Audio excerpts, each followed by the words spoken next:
Hello everyone and welcome back to my channel. So I am at it again. Today I'm going to be cutting up some ground pork. Now I got a really good deal on it, or what I consider a really good deal. This is probably the best price I have found in my area, 99 cents a pound. So I got just over 4 pounds.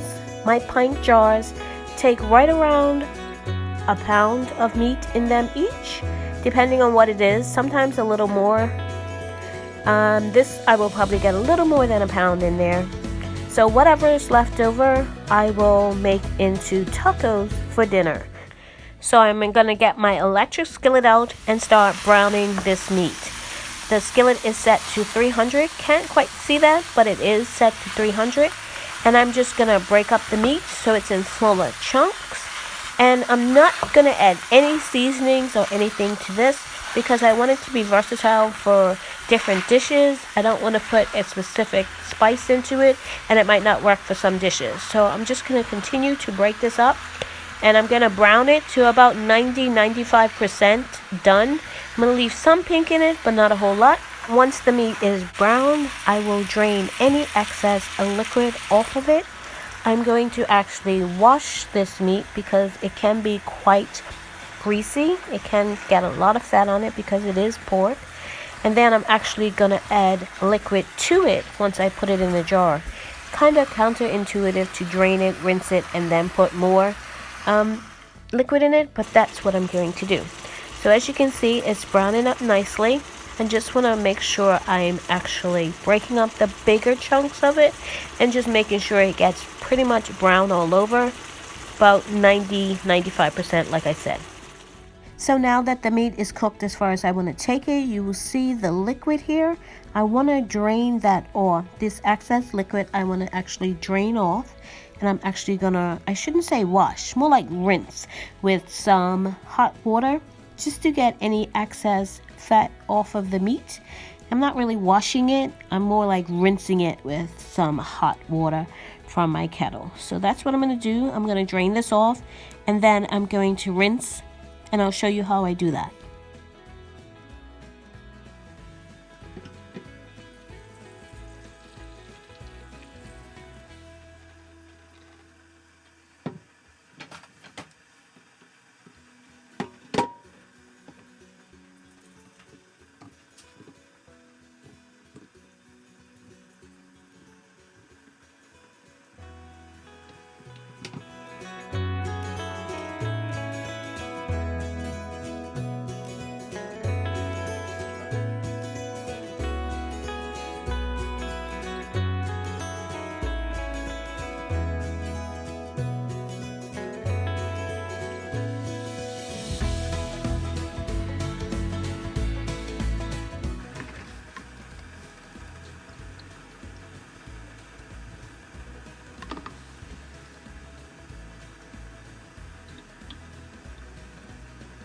So the excess liquid that comes off the meat, I'm actually going to save.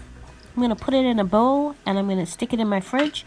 And I have another project I do with that. So I'll show you what I do with that in a later video.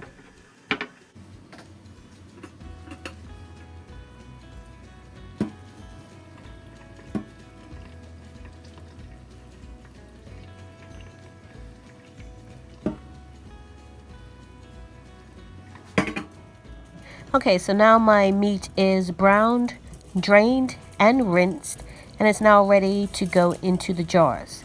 Now the liquid that I got off the very beginning before I washed it, I'm actually going to save that and put it in the fridge, and I'll show you what I do with that at a later time.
So here I am using my debubbling tool to compress the meat so I can get more meat into my jars before I add my liquid.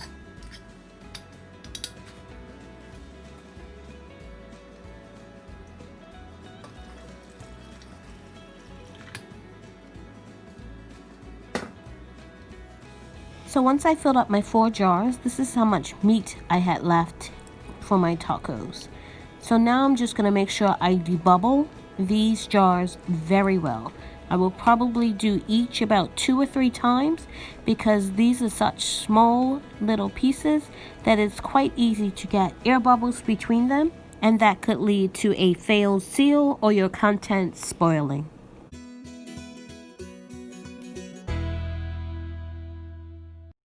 Okay, so now you debubbled. You want to make sure you have the correct head spacing when you're doing this and don't overfill those jars. So once you've done that, you want to really wipe these rims because pork can have a lot of fat in it and you don't want any of that liquid or fat or any kind of food residue on those rims and have your seal fail and your food spoil. So you want to take extra care in wiping these rims off so you have a good seal when you go to can them.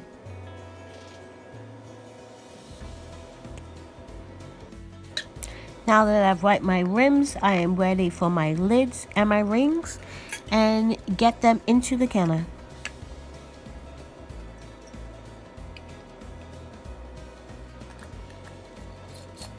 And remember, fingertip tight is all you need.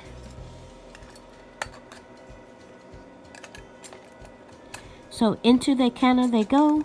My jars are hot. My canner is hot.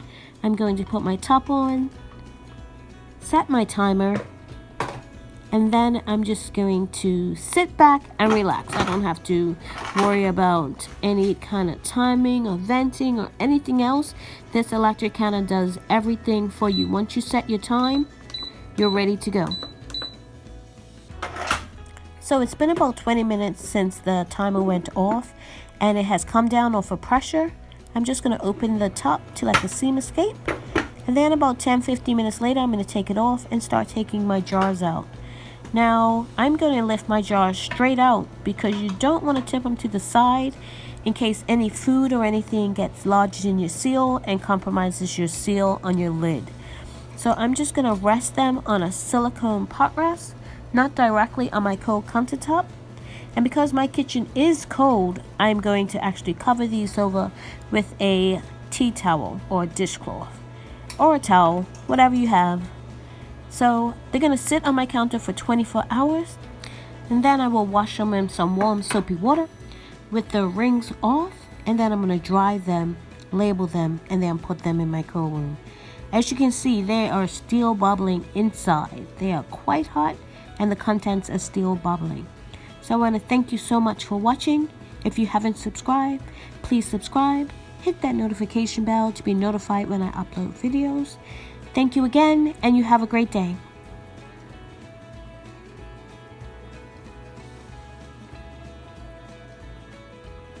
And my husband doubted that this trick would work.